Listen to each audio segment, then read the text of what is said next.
नव्या वर्षाच्या सुरुवातीलाच आज महायुतीची पत्रकार परिषद या ठिकाणी होत असताना याला उपस्थित असलेले महाराष्ट्र प्रदेश भारतीय जनता पक्षाचे अध्यक्ष माननीय आमदार चंद्रशेखरजी बावनकुळे, शिवसेनेचे नेते आणि राज्य मंत्रिमंडळातील एक ज्येष्ठ मंत्री दादाजी भुसे, राष्ट्रवादी काँग्रेस पक्षाचे मुंबईचे अध्यक्ष माझे सहकारी श्रीमती भुजबळ, अतिशय उत्तम पद्धतीने प्रवक्त्या नात्याने भूमिका मांडणारे भारतीय जनता पक्षाचे प्रमुख प्रवक्ते, आपण सर्व पत्रकार मित्र वाहिन्यांचे प्रतिनिधी, सुरुवातीलाच महायुतीच्या वतीने आपल्या सर्वांचंच काल संध्याकाळी उशिरा आणि सकाळी लवकर आपल्याला निमंत्रित केलेलं असताना सुद्धा आपण फार मोठ्या संख्येने या ठिकाणी आला, याबद्दल आम्हाला युतीच्या माध्यमातून आपलं मनपूर्वक हार्दिक या ठिकाणी स्वागत करतो. नवीन वर्षाच्या आम्हा सर्वांच्याच वतीने आपल्याला मनपूर्वक हार्दिक शुभेच्छा आहेत. हे वर्ष आपल्या सर्वांच्यासाठी अतिशय महत्त्वाचं असल्यामुळे विशेष करून लोकसभा विधानसभेच्या निवडणुका इतर बऱ्याच राजकीय घडामोडी असताना आपल्या सर्वांसाठी निरामय आयुष्याचं थोडंसं धावपळीचं, थोडंसं गडबडीचं, पण तिथंच प्रेरणा द्यावं असं सुरुवातीलाच या ठिकाणी आपल्याला मनपूर्वक हार्दिक शुभेच्छा देतो. आजच्या पत्रकार परिषदेचा हेतू हाच आहे की महायुती म्हणून आज आम्ही सर्वजण एकत्रितपणाने आगामी येणाऱ्या लोकसभेच्या निवडणुकीला सामोरं जाण्याचा निर्धार केलेला आहे. गेले 10 वर्ष देशाचं नेतृत्व अतिशय यशस्वीपणाने करत आपल्या देशभरामध्ये आणि आंतरराष्ट्रीय स्तरावरती देशाची प्रतिमा खूप मोठ्या प्रमाणावरती उंचवणारे नरेंद्र मोदींजी यांच्या नेतृत्वाखाली देश विकसित होण्याच्या प्रक्रियेमध्ये एका बळावरती पोहोचलेला असताना आज आम्ही सारेजण एकत्रितपणाने महाराष्ट्रामध्ये काम करतो. एकनाथराव शिंदे यांच्या नेतृत्वाखाली, देवेंद्रजींच्या नेतृत्वाखाली, अजितदादांच्या नेतृत्वाखाली राज्यामध्ये आज महायुतीचं सरकार त्या ठिकाणी आहे. अशा वेळेला जानेवारी महिन्यापासूनच एकत्रितपणाने महायुतीचे मेळावे संबंधित जिल्ह्यामध्ये वेगवेगळ्या ठिकाणी आयोजित करावे या संदर्भातली माहिती देण्यासाठीच आज आपल्याला या ठिकाणी निमंत्रित केलेलं आहे. 14 जानेवारीला राज्यातल्या सर्व जिल्ह्यात एकाच वेळेला महायुतीचे मेळावे त्या ठिकाणी होते. किमान 1000 प्रमुख कार्यकर्ते त्या ठिकाणी उपस्थित असतील असं आज आम्ही निर्धारित केलेलं आहे. पण कदाचित उत्साह तर वाढेलच, त्याच्यामुळे ती संख्या त्याच्यापेक्षा खूप मोठी त्या ठिकाणी राहू शकते. कारण आम्ही एकत्रितपणाने सरकारमध्ये आल्यावर एक मधल्या कालावधीमध्ये संबंध राज्यभराचा राज्यव्यापी एक मोठा मेळावा आम्ही वरळीच्या ठिकाणी त्या ठिकाणी घेतला होता. संबंध राज्यभरातील तिन्ही पक्षाचे आणि अन्य घटक मित्र पक्षाचे नेते, कार्यकर्ते, सर्व विधानसभा सदस्य, लोकसभा सदस्य, राज्यसभा सदस्य मोठ्या प्रमाणावरती त्या ठिकाणी उपस्थित राहिलेले होते. आमचे सर्व तिन्ही पक्षाचे जिल्हाध्यक्ष, काही ठिकाणी जिल्हा प्रमुख आहे, शिवसेनेचे संघटनेचे सगळे प्रमुख आहेत, हे त्या ठिकाणी उपस्थित राहिले होते. पण जिल्हा पातळीवरती सुद्धा अधिक व्यापक अर्थाने समन्वय त्या ठिकाणी व्हावा आणि पूर्ण क्षमतेने, पूर्ण ताकदीने आगामी येणाऱ्या लोकसभेच्या निवडणुकीला सामोरं जावं या हेतूने आम्ही 14 तारखेला अशावेळीचे मेळावे त्या ठिकाणी आयोजित केलेले आहे. महाराष्ट्रामध्ये 6 प्रादेशिक विभाग आहेत. मुंबई, नाशिक, पुणे, छत्रपती संभाजीनगर, अमरावती, नागपूर या 6 प्रादेशिक विभागामध्ये माननीय मुख्यमंत्री, उपमुख्यमंत्री दोन्ही या तिन्ही नेत्यांच्या प्रमुख उपस्थितीत आणि राज्यातील तिन्ही पक्षाच्या प्रमुख नेत्यांच्या उपस्थितीमध्ये आम्ही जाहीर मेळावे सुद्धा फेब्रुवारीच्या पहिल्या आठवड्यामध्ये त्या ठिकाणी सुरू करणार आहोत. आणि फेब्रुवारीच्या मध्यापर्यंत म्हणजे मिड ऑफ फेब्रुवारी हे सगळे मेळावे पूर्ण करण्याचं आज आम्ही या ठिकाणी निर्धारित करतो आहोत. आपल्यामार्फत राज्यातील आमच्या तिन्ही पक्षांच्या नेत्यांना, घटक पक्षाच्या नेत्यांना सुद्धा हे कळावं, जनतेला सुद्धा कळावं या हेतूने आज आपल्याला या ठिकाणी निमंत्रित केले आहे. याही नंतर माझे ज्येष्ठ सहकारी भारतीय जनता पक्षाचे अध्यक्ष बावनकुळे साहेब या ठिकाणी बोलतील. हिंदीमध्ये सांगा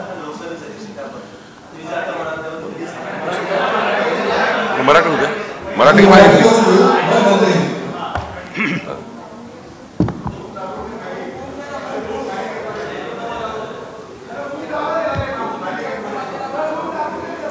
मैं बता दो, मैं करता हूँ. सर्वप्रथम तर आपल्या सर्वांना नवीन वर्षाच्या हार्दिक शुभेच्छा. आत्ताच आदरणीय तटकरे साहेबांनी येणाऱ्या काळामध्ये महायुतीच्या माध्यमातून ज्या पद्धतीने भारताचे लोकप्रिय प्रधानमंत्री आदरणीय नरेंद्र मोदी साहेबांच्या नेतृत्वाखाली अनेक चांगले निर्णय देश पातळीवर झाले, त्याच पद्धतीने राज्य पातळीवर माननीय मुख्यमंत्री महोदय एकनाथजी शिंदे साहेब, उपमुख्यमंत्री महोदय माननीय देवेंद्रजी फडणवीस साहेब, माननीय अजितदादा पवार साहेब यांच्या नेतृत्वाखालच्या सरकारमध्ये अनेक चांगले निर्णय त्या ठिकाणी संपन्न झालेले आहेत. हे सर्व विषय तळागाळाच्या जनतेच्यापर्यंत पोहोचवणं आणि आपण बघितलं असेल की पाठीमागच्या एक वर्षभराच्या पासून शासन आपल्या दारी या मोहिमेच्या अंतर्गत पात्र लाभार्थ्यांना त्यांचा लाभ त्यांच्यापर्यंत पोहोचवण्याचं काम त्या ठिकाणी संपन्न करण्यात आलेलं आहे.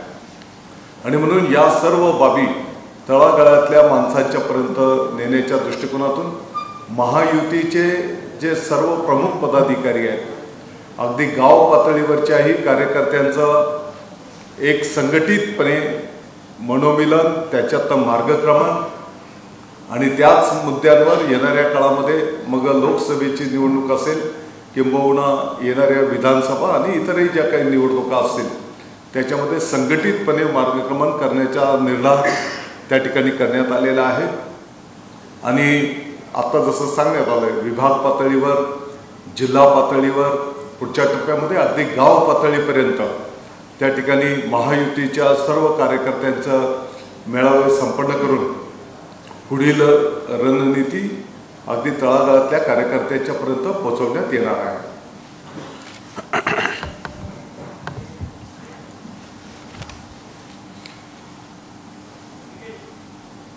रविवारी 14 जानेवारीला महायुतीचे 36 जिल्ह्यामध्ये आमच्या 11 पक्षाचे माननीय तटकरे साहेब आणि माननीय भुसे साहेबांनी आत्ताच आपल्याला सांगितल्याप्रमाणे जिल्हास्तरीय मेळावे आणि ही संख्या पुढच्या काळात बूथपर्यंत आमच्या तालुका मंडळापर्यंत एकदा जिल्हास्तरीय मेळावे झाले की पुढे तालुकास्तरीय मेळावे होतील, मग बूथस्तरीय मेळावे होतील. साधारण जानेवारी महिन्यामध्ये संपूर्ण जिल्हास्तर ते बूथस्तर आणि फेब्रुवारी महिन्यामध्ये विभागीय स्तरावरचे मेळावे माननीय एकनाथजी, देवेंद्रजी, अजितदादा यांच्या उपस्थित होणार आहे. आमचे महायुतीतले सर्व घटक पक्षाचे नेतेसुद्धा या मेळाव्यामध्ये हजर राहणार आहे. मग रामदास आठवले साहेब असतील, विनय कोरेजी असतील, महादेवराव जानकरजी असतील, जयदीप कवाडेजी असतील, जोगेंद्र कवाडेजी आहेत, शिवसंग्रामच्या आपल्या मेटेताई आहेत, सुलेखाताई कुंभारे आहेत, रयत कांत्रीचे सदाभाऊ खोत आहेत आणि इतरही अजून घटक पक्षाचे नेते या बैठकीला, या मेळाव्याला हजर राहणार आहे. खरं तर माननीय तटकरेजींनी सांगितल्याप्रमाणे मोदीजींच्या नेतृत्वात महाराष्ट्रामध्ये एक प्रचंड मोठं यश महायुतीला मिळेल. महायुतीने जी तयारी केली आहे देवेंद्रजी, एकनाथजी आणि अजितदादांच्या नेतृत्वामध्ये 45+ जागा या महाराष्ट्रामध्ये 51% लढाई जिंकून आम्ही जिंकणार आहोत. तर 45+ म्हटलं आहे आणि आम्ही कुठल्याही बॅटलफील्डवर नाही आहे, आम्ही सरळ 45+ जिंकतो आहे. तशी तयारी आम्ही 3ही पक्षांनी आणि 11 पक्षांनी केली आहे. आम्ही 3ही पक्षांनी आमच्या तिन्ही नेत्यांनी आपापल्या स्तरावर आपापल्या पक्षाला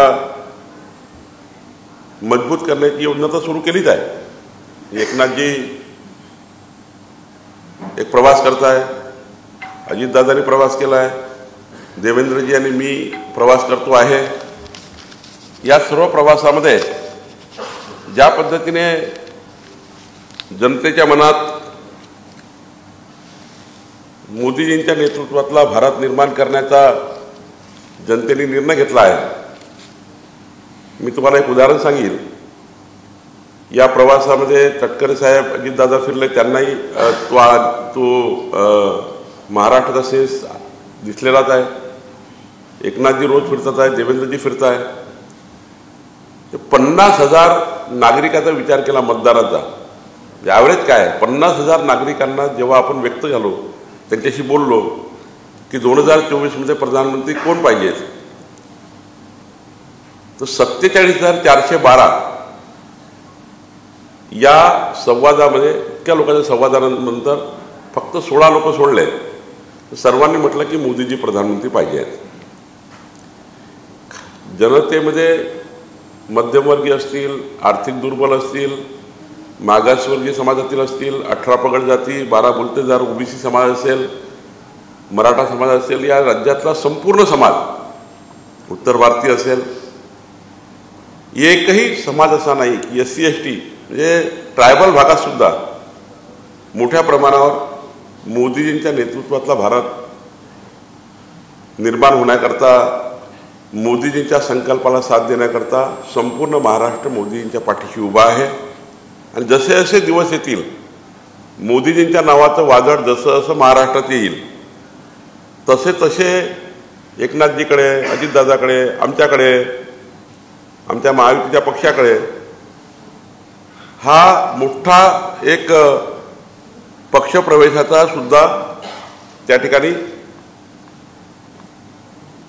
निमंत्रण येतात आहे. अजितदादाकडे मोठ्या प्रमाणावर पक्षप्रवेशाचे निमंत्रण आहे, एकनाथजीकडे तर रोजच आहे, आमच्याकडे तर रोजच त्या ठिकाणी आमचा दुपट्टा पाहिजे आहे लोकांना. आणि त्यामुळं महायुतीमध्ये इतके घटक पक्ष जोडणार आहेत की महाविकास आघाडी यांच्या स्टेजवर तुम्हाला फक्त नेते दिसतील आणि समोर कोणीच दिसणार नाही. ही स्थिती या महाराष्ट्रामध्ये होणार आहे.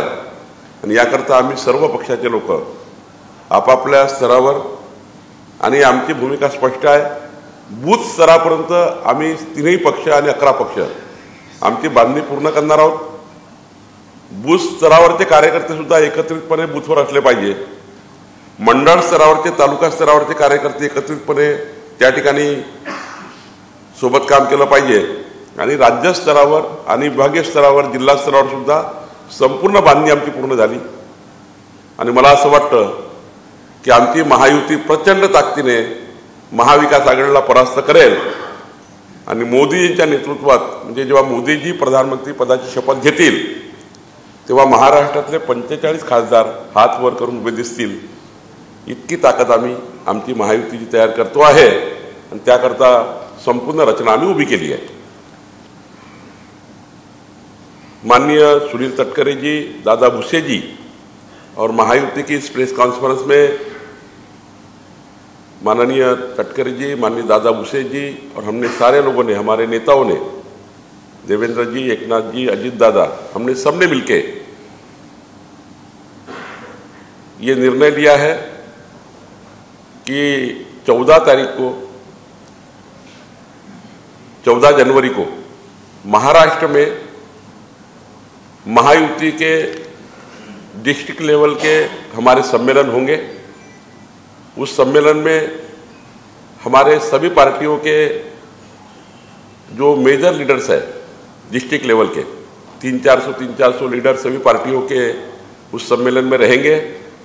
हमारे वहाँ के प्रभारी मंत्री जो है सरकार के, जहाँ राष्ट्रवादी के मिनिस्टर है वहाँ राष्ट्रवादी के मिनिस्टर उस जिला स्तरीय सम्मेलन में जाएंगे. जहाँ बीजेपी के गार्डियन मिनिस्टर है वो जाएंगे, कई शिवसेना के गार्डियन मिनिस्टर वो जाएंगे. डिस्ट्रिक्ट लेवल का सम्मेलन होगा. उसके बाद तटकरे जी ने कहा है कि फरवरी में हम डिवीजन लेवल पर सम्मेलन लेंगे, विभाग स्तर पर, और उसके बाद हम लोग जिस प्रकार से हमारा सीटों का अलॉटमेंट हो जाएगा, उसके बाद लोकसभा स्तर पर भी हमारे सारे 11 पार्टी के महायुति के सम्मेलन होंगे। उस सम्मेलन में हमारे विनय कोरे जी है, रामदास आठवले जी है, महादेवराव जानकर जी है, जोगेंद्र कवाड़े, जयदीप कवाड़े जी है, शिव संग्राम की हमारी मेटेताई है, रैत कांति के सदाबाऊ है, हमारी सुलेखाताई कुंभारे जी है, ये सारे बच्चू कड़ू जी है, ये सारे लोग और 11 पार्टियां हैं, ये सारे लोग इस सम्मेलन में रहेंगे। और मुझे लगता है कि हमारी महायुति जिस प्रकार से बूथ लेवल तक जिला स्तरीय सम्मेलन होने के बाद बूथ स्तरीय, मंडल स्तरीय सारे कार्यकर्ता एक साथ मिलकर मोदी जी के नेतृत्व में और हमारे जो नेता है देवेंद्र जी, एकनाथ जी और अजित दादा, इनके कोऑर्डिनेशन से जो भी निर्णय होगा सीटों का, उस सीटों पर पूरी ताकत हम तीनों पार्टियां और 11 पार्टियां लगाएगी। जहां पे जिस पार्टी को सीट जाएगी, राष्ट्रवादी को अगर जो सीट जाती है वह बीजेपी और शिवसेना पूरी ताकत से 51% से सीटें जीतेगी, इस प्रकार से काम करेगी। जहां एकनाथ शिंदे जी के नेतृत्व में सीटें जाएगी, वहां पर बीजेपी और राष्ट्रवादी और हमारी महायुति पूरी ताकत से हमारे बूथ लेवल के कार्यकर्ता 51% ही जिताएंगे। और बीजेपी जहां चुनाव लड़ेगी, बाकी सभी पार्टियां बीजेपी के उम्मीदवार को चुनाव जिताने के लिए काम करेगी। ये हमारा निर्णय बूथ लेवल तक हुआ है, बूथ स्तर तक हुआ है, जिला स्तर पे हुआ है। और मैं दावे के साथ कहता हूं, हम सब पार्टियों के लोग 45 प्लस महायुति 45 प्लस सांसद जीतेगी, 51% वोट शेयर लेकर जीतेगी। और जैसे जैसे मोदी जी का जो भी तूफान आने वाला है महाराष्ट्र में, अब राजस्थान में हो गया, छत्तीसगढ़ हो गया, मध्य प्रदेश हो गया, आपको दिखा, अब ये महाराष्ट्र में आने वाला है।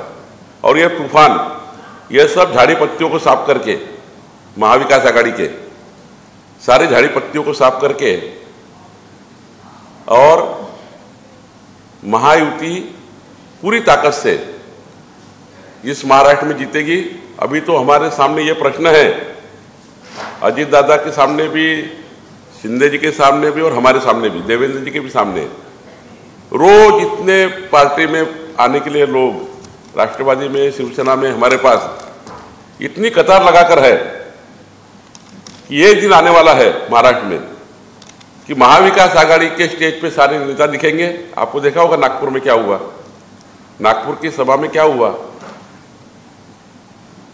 नागपुर की सभा में जितने लोग विकास ठाकरे जी की शादी में थे, उनके बेटे के, उतने भी लोग वहां नहीं थे। तो ऐसी हालत होने वाली है कि महाविकास आघाड़ी के नेताओं की कंपटीशन रहेगी भाषण देने के लिए, स्पीच देने के लिए, लेकिन सामने लोग ही दिखेंगे नहीं। ये स्थिति महाराष्ट्र में आने वाली है। हम निश्चित रूप से 14 जनवरी के डिस्ट्रिक्ट लेवल के सारे हमारे जो सम्मेलन है बहुत ताकत से करेंगे। हमारे सारे गार्डियन मिनिस्टर वहां रहेंगे और पूरे तीनों नेता के नेतृत्व में और हमारी महायुति के सारे नेताओं के नेतृत्व में हम निश्चित रूप से आगे आपको महाराष्ट्र और आने वाले विधानसभा में भी, मैं विधानसभा की भी बात कर रहा हूं, विधानसभा में भी 225 प्लस महायुति क्रॉस करेगी। हमारे तीनों नेता जिस प्रकार से सरकार चला रहे हैं, जिस प्रकार से पिछले 2.5 सालों में सरकार सोई थी, फेसबुक पे थी, ये सरकार के सारे काम ये सरकार कर रही है।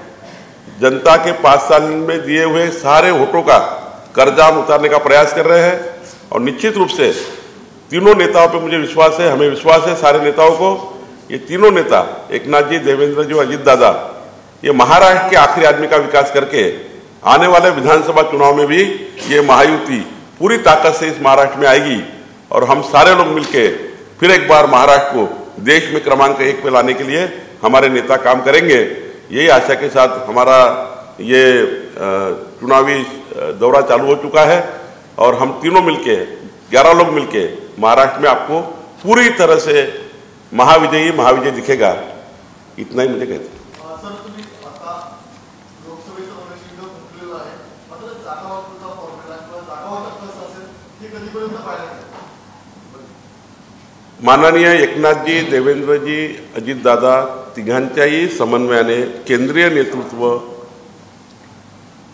आणि राष्ट्रवादीचे केंद्रीय नेतृत्व आहेत, एकनाथजीकडे आहेत, हे सर्व नेतृत्व बसून आम्हाला काही चिंता नाही आहे. ना राष्ट्रवादीला चिंता आहे, ना शिवसेनेला चिंता आहे, ना आम्हाला चिंता आहे.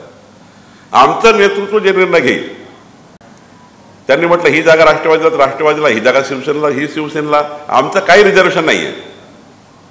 आम्ही 1-2 जागा इकडे तिकडे बघणारी नाही आहे. आम्ही बघणार आहे जिंकण्याकरता लढायचा आहे, 45+ करता लढायचा आहे. त्यामुळं आमच्यामध्ये कुठलंही त्याच्यामध्ये खिस्तान नाही आहे, ओढताण नाही आहे. 3 नेते आणि वरचं पार्लमेंटरी बोर्ड हे जे निर्णय करतील त्या निर्णयाला आम्हाला मान्यता आहे.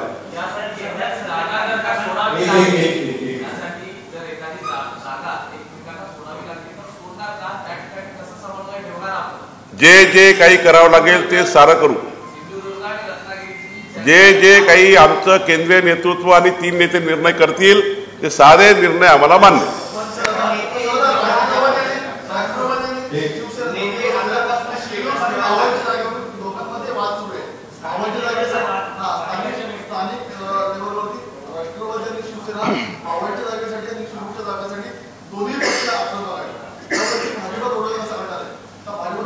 मी आपल्याला स्पष्टपणे सांगतो, तटकरे साहेबांनी माननीय आपले भुसे साहेबाच्या वतीने आणि आमच्या 3 नेत्याच्या वतीने शेवटपर्यंत प्रत्येक पक्षाला वाटेल की ही जागा मला मिळाली पाहिजे. राष्ट्रवादीला वाटेल ही मला मिळाली पाहिजे, एकनाथजीला वाटेल ही मला मिळाली पाहिजे, आम्हाला वाटेल हा मिळायला पाहिजे. पण शेवटी एका लेवलला केंद्रीय नेतृत्वाने शिक्कामोर्तब केलं, आमच्या 3 नेत्यांनी सही केली, महायुतीने सारा निर्णय झाले, मग मात्र कुठलंही याला गेली की त्याला गेली की त्याचं की त्याचं, मोदीजीच्या नेतृत्वात मतदान करायचं.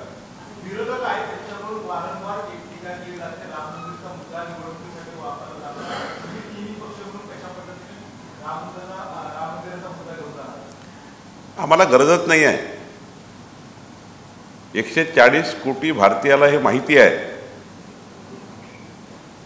की मोदीजींच्या नेतृत्वातलं केंद्र सरकार आल्यानंतर सुप्रीम कोर्टामध्ये ज्या पद्धतीने राम जन्मभूमीच्या जागेबद्दलचं सबमिशन योग्य पद्धतीने झालं, आतापर्यंत ते 65 वर्षाची सरकार रामलल्लाचा जन्म अयोध्येमध्ये झाला याकरता जे सबमिशन करत नव्हते आणि वाद पेटवून या महाराष्ट्राला देशाला भडकवण्याचा प्रयत्न होता. कुठलाही हिंदू मुस्लिम वाद नव्हता, त्या ठिकाणचाही वाद नव्हता, नेते वाद तयार करायचे आणि हा प्रश्न पेटत ठेवला होता. पण मोदीजींच्या नेतृत्वातल्या सरकारने हा प्रश्न सोडवला. त्यामुळं कोणाच्या मनात काही असेल, आता तोंडाच्या वाफा फेकतात. परवाचा व्हिडिओ बघा नाही, एक व्हिडिओमध्ये आहे ना की मोदीजीच करू शकतात. तुम्ही व्हिडिओ देऊ का तुम्हाला? म्हणजे मोदीजींच्या नेतृत्वातला भारत किती चांगला असू शकतं. संजय राऊत साहेब 2.5 मिनिटाची व्हिडिओ क्लिप आहे आपल्याकडे, कालच तुम्हाला काढून दिली आहे की मोदीजीचं नेतृत्व किती स्ट्रॉंग आहे, कसं राम मंदिराचं निर्माण मोदीजी करू शकतात, मोदीजी पाकिस्तानच्या POKला कसं आतमध्ये घेऊ शकतात. तो व्हिडिओ देऊ का तुम्हाला? आहे का तुमच्याकडे?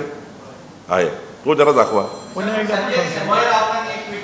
नाही, तो व्हिडिओ तुम्ही मला काय म्हणणं आहे, माझी पत्रकार महोदयांना विनंती आहे, मी तुम्हाला एक व्हिडिओ शेअर करतो. त्या व्हिडिओमध्ये संजय राऊत साहेब म्हणतात, अयोध्या में राम मंदिर बनाने की केवल एक ही व्यक्ति में क्षमता है, उनका नाम नरेंद्र मोदी जी है. संजय राउत जी म्हणतात कि पाकिस्तान की बॉर्डर में जाकर पाकिस्तान का POK वापस लाने की क्षमता किसमें, तो मोदी जी में है. इसलिए किसको वोट देना है, तो उस समय की सरकार के, उस समय की जो हमारी महायुति थी शिवसेना भाजप की, वो सरकार, वो उमेदवार को वोट दीजिए, ये कहा है, हे म्हटलं आहे संजय राऊत साहेबांनी. तो व्हिडिओ जर तुम्ही बघितला तर मला वाटतं मग बाकीच प्रश्न सुटून जाईल.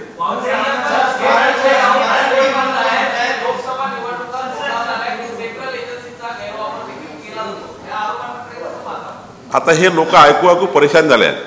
हे लोक आता हे ऐकतही नाही. जर हे ऐकलं असतं तर मग राजस्थानचे निकाल, मध्य प्रदेशचे निकाल, छत्तीसगडचे निकाल किती चांगले आले आहेत. लोक आता हे कंटाळले आहे ऐकण्याने, लोक कंटाळलेले आहेत. त्यामुळं एकच उद्देश आहे आमचा. आमच्या महायुतीमध्ये प्रचंड ताकदीने आम्ही जिंकणार आहोत. हा या ठिकाणी महायुतीत असलेल्या बच्चू कडूंनी आता आरोप केलेले आहेत, नाराजी व्यक्त केलेली आहे की त्यांना मला महायुतीत घ्यावंसं वाटत नाही, त्यामुळे मला निमंत्रण आलं नाही. आजच्या बैठकी फक्त एक प्रेस कॉन्फरन्स आहे. आम्ही प्रत्येक जिल्हास्तरीय 14 तारखेच्या आधी आमची महायुतीची बैठक होणार आहे. आमचे सर्व घटक पक्ष त्या बैठकीला येणार आहे. आज फक्त तारीख जाहीर करायची होती म्हणून आम्ही एक शॉर्ट नोटीसवर तिघही एकत्र आलो आहे. प्रसाद लाड उद्या महाराष्ट्रात आले की एक महायुतीची बैठक आमची होईल. त्याच्यामध्ये आम्ही सर्व पक्षाला बोलू आणि त्यामध्ये पूर्ण विस्तृत शेवटी एखादं संमेलन करायचं असेल ते संमेलन कसं असणार आहे, कोण त्या ठिकाणी जाणार आहे, कोण कोण समन्वय करणार आहे, सारा ढाचा तयार करावा लागणार आहे. आणि त्याकरता हा ढाचा पूर्ण ह्या संमेलनाचा ढाचा तयार करण्याकरता एक महायुतीची बैठक लवकरच एक 2-3 दिवसामध्ये होईल. त्यात बच्चू कडू असतील, त्यात सारेच नेते असतील आणि आम्ही चांगला ढाचा तयार करून चांगले संमेलन घेऊ. आता महायुतीचं जे काही प्रमुख आम्ही इकडे आहोत, शिवसेना, भारतीय जनता पक्ष, राष्ट्रवादी, त्याच्यासोबतच माननीय बावनकुळे साहेबांनी इतरही प्रमुख नेत्यांची नावं घेतलेली आहेत. त्याच्यामध्ये प्रहार संघटना आणि माननीय बच्चू कडू साहेब पण आमच्यासोबतच आहेत. तुम्ही संजय राऊतांचा उल्लेख केला, परंतु त्यांनी सुद्धा एक व्हिडिओ ट्विट केलेला आहे. त्यांचं असं म्हणणं आहे की भाजपचे काही नेते जे आहेत ते कुठेतरी शिवसेना जे बाबरी पाटील तेव्हा शिवसैनिक नव्हते असं म्हणतायत. परंतु अटल बिहारी वाजपेयी आणि आडवाणींचा एक मुलाखतीचा व्हिडिओ त्यांनी ट्विट केलाय आणि दावा त्यांनी केलाय की या मुलाखतीत भाजप नेत्यांनी म्हटलं होतं की बाबरी पाडण्याची गरज होती असं आहे की आम्ही जे मांडलाय त्याला आम्ही कधीच नाकारत नाही. पण त्यांनी जे मांडलाय की मोदीजीच असे नेते आहे की अयोध्येमध्ये प्रभू रामचंद्राच्या मंदिराचं निर्माण करू शकतात, एकाच व्यक्तीमध्ये धमक आहे. हे संजय राऊतांनी आपल्या भाषणात 4 वेळा म्हटलं आहे, 4 स्टेजवर. आणि त्यामुळं आता या विषयात आम्हाला जायचं नाही, याचं आम्हाला राजकारण करायचं नाही. आम्ही तीनही पक्ष हे समाजाच्या शेवटच्या व्यक्तीचं कल्याण करण्याकरता सरकारमध्ये काम करतो आहोत. राम मंदिराचा मुद्दा मतं घेण्याकरता आम्हाला बिलकुल नको आहे. पण याचा अर्थ असा नाही आहे प्रभू रामचंद्राचं आराध्य दैवताचं आमचं जे स्थान आहे ते 140 कोटी भारतीयाच्या मनात आहे आणि सर्वांची श्रद्धा त्या ठिकाणी आहे. या श्रद्धास्थळाच्या विषयावरचं राजकारण होऊ नये. आम्ही त्या विषयाचं राजकारण बिलकुल करत नाही आहे. पण 527 वर्षानंतर तंबूतले रामलल्ला जगातल्या सर्वात सुंदर मंदिरात जात असताना जनजागरण त्या ठिकाणी जनतेच्या मनात त्या ठिकाणी ज्या भूमिका आहे त्या लोकांना मांडतात आहे. त्यांना तो स्मेल जातो आहे राजकारणाचा, त्याला आम्ही काही करू शकत नाही. आपने तो घोषणा कर दी महायुति की और आने वाले चुनाव को लेकर, लेकिन थाने हो, कल्याण हो, शिरूर हो, बावल हो और रत्नागिरी सिंदूर ऐसे सीटों को लेकर नहीं जम रही है. तो किरण सामंत जो स्टेटस रख रहे हैं कि मैं किरण सामंत, मुझे रोकेगा कौन, कभी वो उद्धव ठाकरे की मशाल भी लगा देते स्टेटस पे, चल क्या है? देखिए, मैं बार बार कह चुका हूं कि ये चलेगा, ये महायुति में चलता ही है. एक पार्टी में चलता है तो 3 पार्टियां हैं, 11 पार्टियां, ये चलेगा. वो कोई डिमांड करेंगे, वो कोई डिमांड करेंगे, यहाँ डिमांड करेंगे, वहाँ डिमांड करेंगे. बट एक लेवल ऐसी आती है कि जो हमारे नेता जब बैठ जाते हैं, हमारे महायुति के नेता, हमारे केंद्र के नेता सब बैठ जाएंगे और फाइनल लिस्ट लाएंगे. हम सारे लोग, बीजेपी का कोई रिजर्वेशन रहेगा नहीं, राष्ट्रवादी का कोई रिजर्वेशन नहीं, एकनाथ जी का कोई रिजर्वेशन नहीं है. हम सारे लोग कोई नाराजी रखते नहीं हुए. हमारा एक ही उद्देश्य है, मोदी जी के नेतृत्व का भारत निर्माण करना.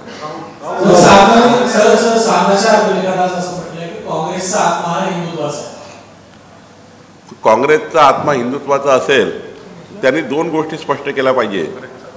2च गोष्टी स्पष्ट केल्या पाहिजे.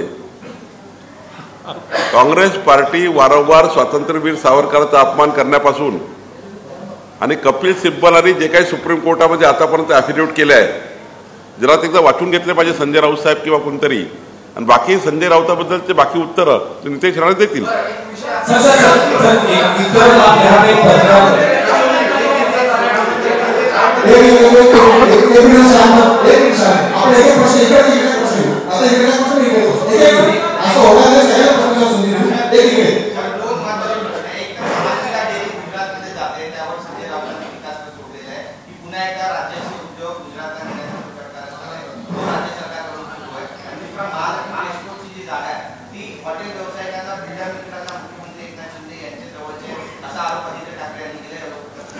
फेक नरेटिव्ह तयार करतात. फेक नरेटिव्ह आहे. नरेटिव्ह सकाळी तयार करतात ते काहीतरी बसून आणि महाराष्ट्राला दिवसभर मीडियामध्ये येण्याकरता काही ना काही देत राहतात. ते नितेश राणे तुमचं उत्तर देईल ना त्यांचं. नितेश राणेंनी तयार केलं आहे त्याचं उत्तर, पण फेक नरेटिव्ह तयार करतात. पराजयाच्या मोठ्या पराजयाच्या भीतीने महाविकास आघाडीतील नेते दररोज अशा पैशा कल्पकल्पित कथा त्यांना दिवसभरामध्ये सतत मीडियाच्या समोर राहायचं असल्यामुळे ते तशा पैसे करण्याचा प्रयत्न करतात. याच्यापेक्षा त्या गोष्टीला कुठलंही महत्त्व त्या ठिकाणी नाही.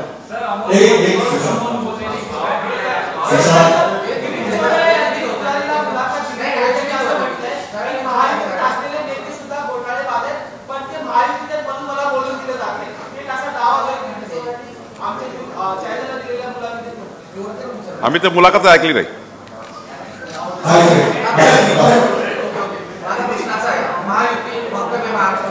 देशामध्ये पक्ष तुमच्या सोबत आहे, मात्र देशात रामदास आठवलेंचा पक्ष तुमच्या सोबत आहे केंद्रामध्ये. मात्र त्यांनी काल एक दावा केलाय, राम मंदिर ज्या ठिकाणी उभारलं गेलं त्या ठिकाणी मस्जिदे नव्हती, मंदिरे नव्हतं आणि त्या ठिकाणी गौतम बुद्धांची मूर्ती होती.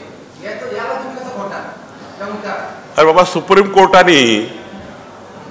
सुप्रीम कोर्टाने या विषयाचा सविस्तर निकाल दिल्यानंतर आणि देशाच्या सर्वोच्च व्यासपीठाने निकाल दिल्यानंतर किंतु परंतुचे प्रश्न थांबतात. एक तरफ यहाँ पे एक प्रेस कॉन्फ्रेंस चल रही है, शिरडी में शरद पवार जी का एक शिविर चल रहा है. महायुति का जो आपने सीट शेयरिंग का फॉर्मूला बताया कि सेंट्रल चेंज करेगा, लेकिन पहली बार उद्धव ठाकरे दिल्ली जाने की तैयारी कर रहे हैं सीट शेयरिंग के मुद्दे को लेकर. वो कांग्रेस से मिलेंगे, इसको कैसे देखते हैं? पहले आपके साथ थे, यहाँ पे सब बातें होती थी, लेकिन अभी आपको मतलब उनको भी दिल्ली जाना पड़ रहा है. ये सब चीजें कैसे थी? आप यहाँ पे बैठे, आपका भी दिल्ली में होगा लेकिन उनको जाना पड़ रहा है. देखिए, कम से कम आपको ये समझ गया है और आपके माध्यम से पूरे महाराष्ट्र को समझ गया है कि उद्धव ठाकरे की इतनी हालत उन्होंने खुद ने की है. कभी ऐसा नहीं हुआ था कि जब शिवसेना भाजपा का अलायंस था तो बीजेपी मातोश्री में जाकर बैठकर हम सारे अलायंस को फाइनल करते थे. मातोश्री का रिस्पेक्ट, हिंदू हृदय सम्राट बाला साहेब जी का रिस्पेक्ट जो था वो मातोश्री को लेकर, उस इमारत को लेकर जो रिस्पेक्ट था, वो रिस्पेक्ट के लेकर सारे हमारे केंद्र के नेता मातोश्री को जाकर वहाँ पर जाकर सारे अलायंस पूरे करते थे. लेकिन आज उस प्रतिष्ठा को जो दाग लगाया है वो उद्धव ठाकरे ने लगाया है. वो दिन सारे उद्धव ठाकरे जी ने उद्ध्वस्त किए. वो दिनों को उद्धव ठाकरे की गलतियों से मातोश्री की इमेज जो है वो खराब करने का प्रयास किया है. ये दिन कभी नहीं आने थे. हिंदू हृदय सम्राट बाला साहेब ठाकरे जी जब देखते होंगे और ये दिन मातोश्री जैसे निवास पे आए हैं कि मातोश्री के निवास का व्यक्ति दिल्ली में जाकर सोनिया गांधी जी के सामने हाथ जोड़ते हैं कि हमको 20 सीट दे दो, हमको 23 सीट दे दो, हमको 22 सीट दे दो. और किसी ने तो मुझे कहा कि उनको सीटों को लेकर भी ये नकारा गया है. ये स्थिति आने वाली पक्की है महाराष्ट्र में कि उद्धव जी को कहा कि आपको 4 ही सीट देना है तो भी वो महाविकास आघाड़ी में रहेंगे. 25 वर्षांची युती होती ती आदित्य ठाकरेमुळे तुटल्याचा दावा हा दीपक केसरकरांनी केलेला आहे. नाही, मला वाटतं की याच्यामध्ये ही प्रेस कॉन्फरन्स नाही आहे. त्या लेवलला ते प्रश्न विचारले पाहिजे. आज जिला लेवलचे सम्मेलन, विभागीय लेवलचे सम्मेलन, जो डिस्ट्रिक्ट लेवल पे सम्मेलन चल रहा है, विभाग लेवल पे सम्मेलन चल रहा है, उनने क्या बोला, इसने क्या बोला, उसके लिए उसके बजाय आज हमारा जो प्रेस कॉन्फ्रेंस है, महायुति के सारे बूथ लेवल तक कार्यकर्ता एक साथ मिलके पूरे महाराष्ट्र में 51% की लड़ाई लड़ेंगे.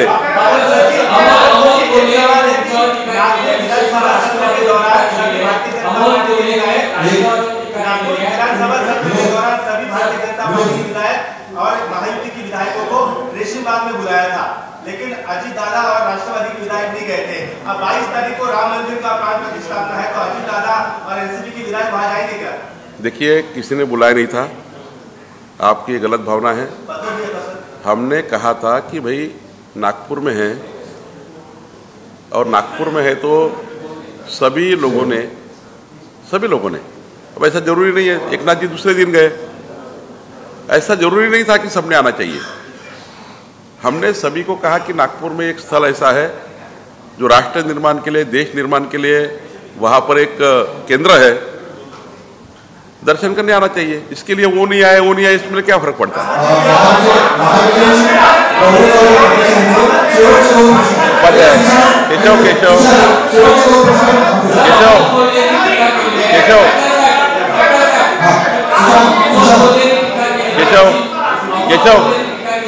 केशव अग्रेस होऊ नका.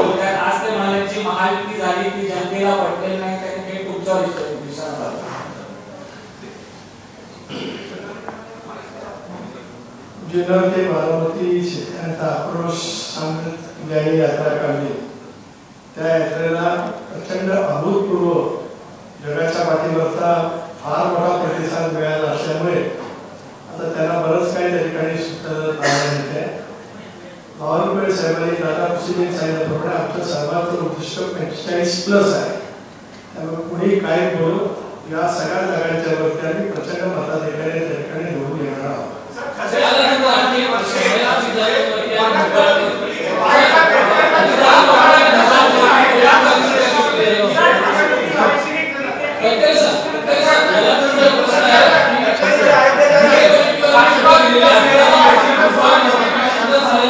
काय काय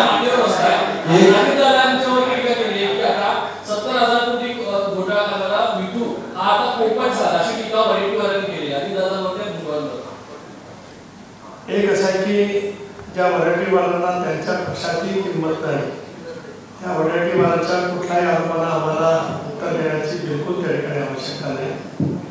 माझी आज आपल्याला विनंती आहे की आजच्या पत्रकार परिषदेचा इच्छुक आदरणीय बावनकुळे साहेबांनी दादा भुसेंनी या ठिकाणी निषेध केला. पुढच्या कालावधीमध्ये आपल्याला खूप वेळा भेटायचं आहे. त्यामुळे त्या प्रकारची उत्तर त्या स्थळावरती देण्यासाठी आमच्या पक्षाचे सर्व 3 पक्षाचे घटक पक्षाचे नेते पूर्ण क्षमतेने त्या ठिकाणी आपलं मत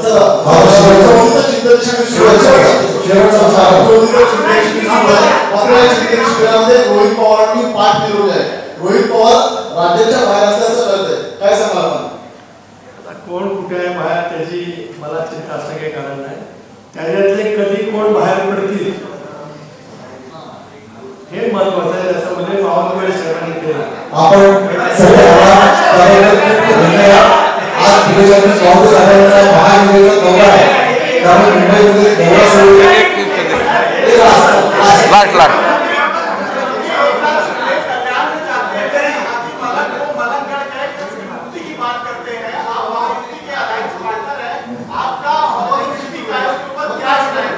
क्या क्या क्या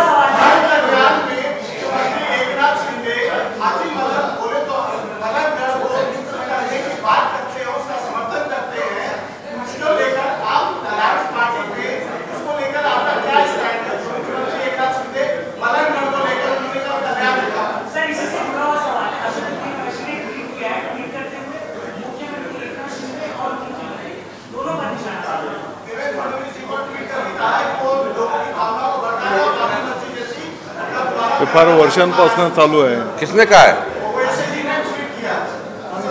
मी बोलू.